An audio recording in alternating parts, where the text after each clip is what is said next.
Assalamualaikum warahmatullahi wabarakatuh. Alhamdulillahi rabbil alamin. Alhamdulillahilladzi khalaqal mauta wal hayata liyabluwakum ayyukum ahsanu amala wa huwal azizul ghafur. Allahumma salli ala sayyidina Muhammad wa ala alihi wa ashabihi ajma'in. Ma khalaqta hadza batila. Tiadalah Allah menciptakan sesuatu sia-sia. Hadirin hadirat para pendengar dan siapapun yang menyimak acara ini, kemarin terjadi kehebohan dengan viral tersebarnya cuplikan pidato Saudara Ahok di Kepulauan Seribu.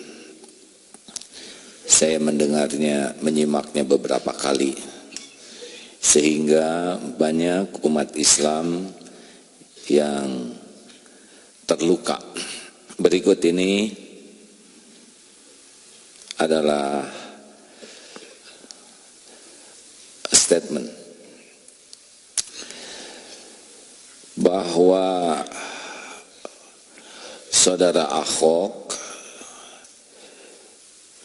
sebagai etnis Tionghoa itu adalah bukan pilihannya.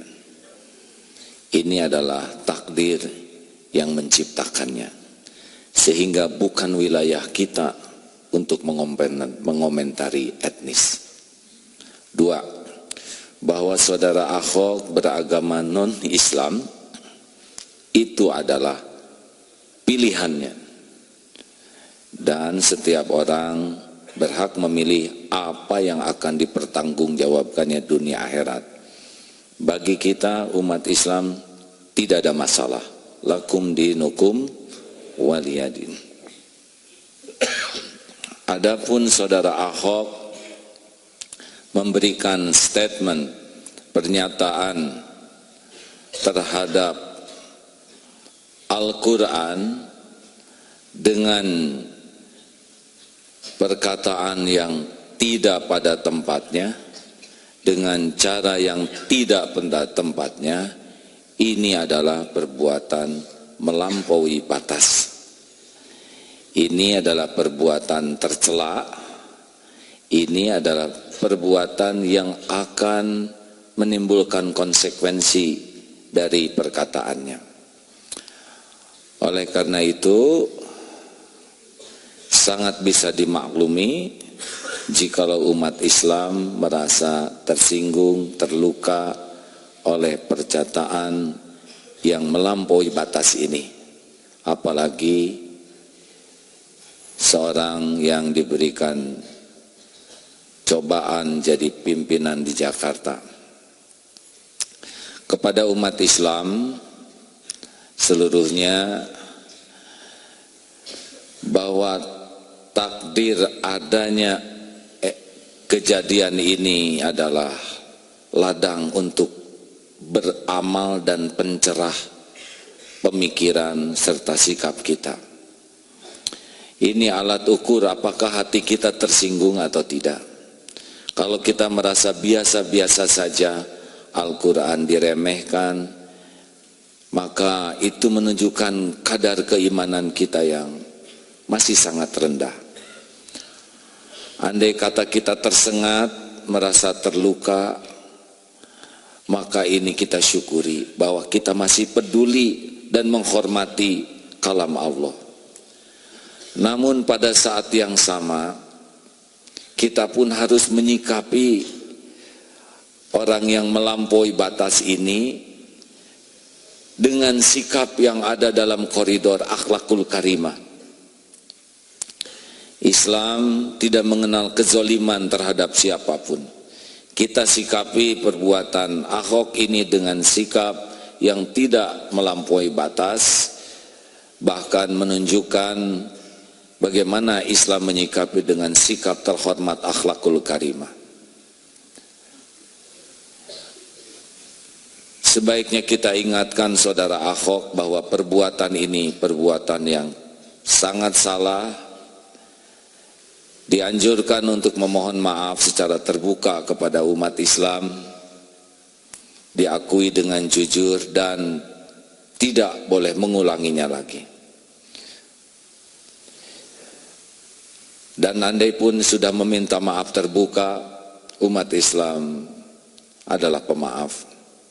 Namun jikalau merasa tidak bersalah dan tetap melakukan perbuatan seperti ini, maka mari kita selesaikan dalam koridor hukum. Kita tuntut keadilan lewat koridor yang benar-benar diharapkan bisa menuntaskan ini dengan sikap yang adil. Banyak hikmah kejadian ini. Nyata bahwa pemimpin yang berbeda akidah tidak akan pernah bisa memahami apa yang kita muliakan, kita hormati. Sulit bagi pemimpin yang berbeda akidah akan memuliakan Allah karena tidak mengimaninya. Tidak akan bisa menghormati Al-Quran karena tidak mengimaninya. Tidak akan bisa menghormati dan memuliakan Rasulullah sebagaimana mestinya karena tidak mengimaninya. Nyatalah bahwa Al-Quran 7 ayat memerintahkan kita untuk tidak memilih orang yang berbeda akidah, karena memang tidak akan pernah bisa memuliakan Allah, memuliakan kalam Allah, memuliakan Rasulullah sebagaimana mestinya. Semoga adanya kejadian ini benar-benar membuat kita semua memahami apa yang semestinya kita lakukan. Mudah-mudahan semua pihak mendapat pelajaran dan mengambil hikmah. Sekian, Assalamualaikum warahmatullahi wabarakatuh. Assalamualaikum warahmatullahi wabarakatuh. Alhamdulillahi rabbil alamin. Alhamdulillahilladzi khalaqal mauta wal hayata liyabluwakum ayyukum ahsanu amala wa huwal azizul ghafur. Allahumma salli ala sayyidina Muhammad wa ala alihi wa ashabihi ajma'in. Ma khalaqta hadza batila. Tiadalah Allah menciptakan sesuatu sia-sia.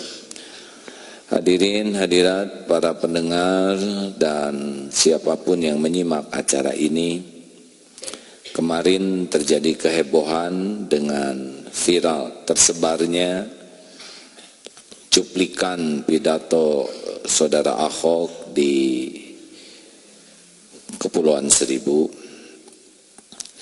Saya mendengarnya, menyimaknya beberapa kali, sehingga banyak umat Islam yang terluka.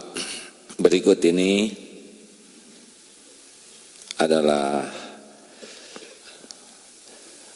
statement bahwa Saudara Ahok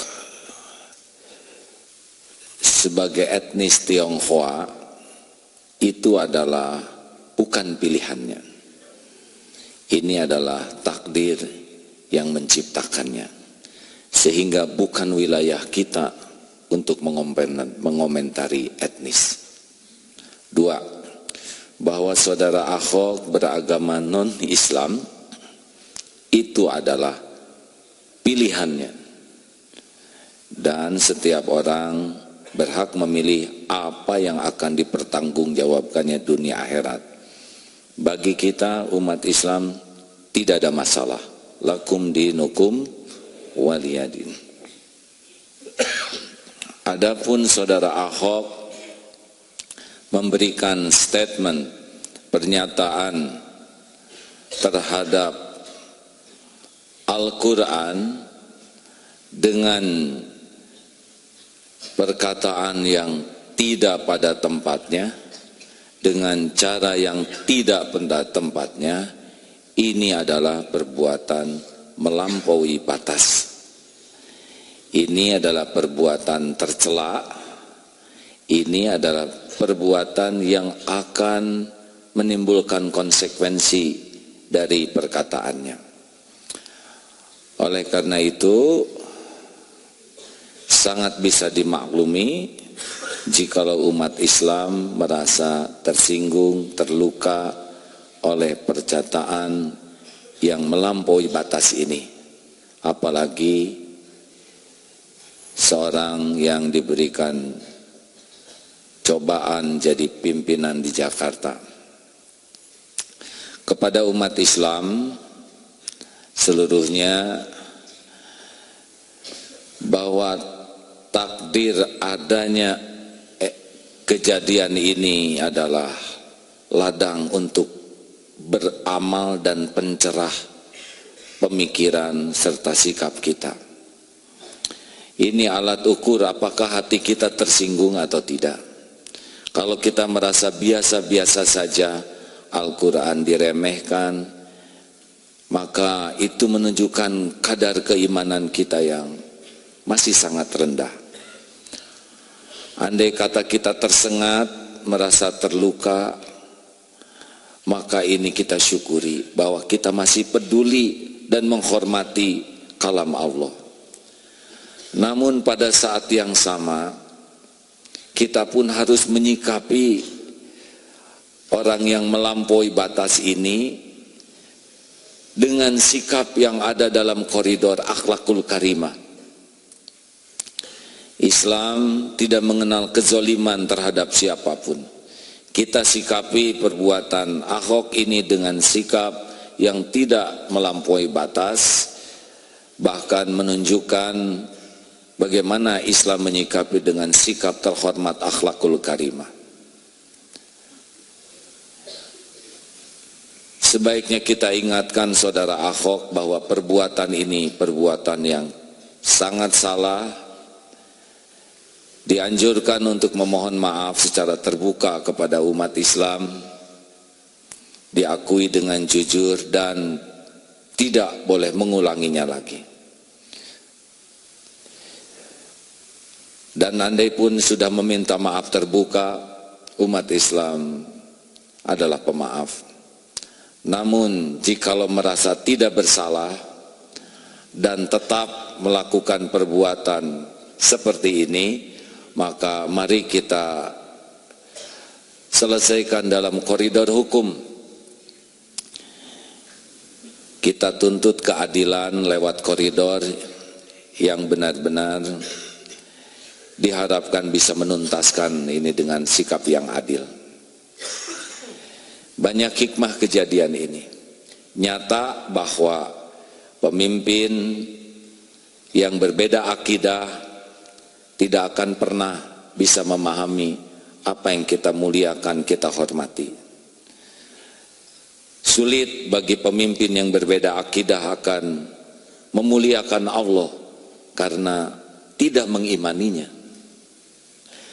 Tidak akan bisa menghormati Al-Quran karena tidak mengimaninya. Tidak akan bisa menghormati dan memuliakan Rasulullah sebagaimana mestinya karena tidak mengimaninya.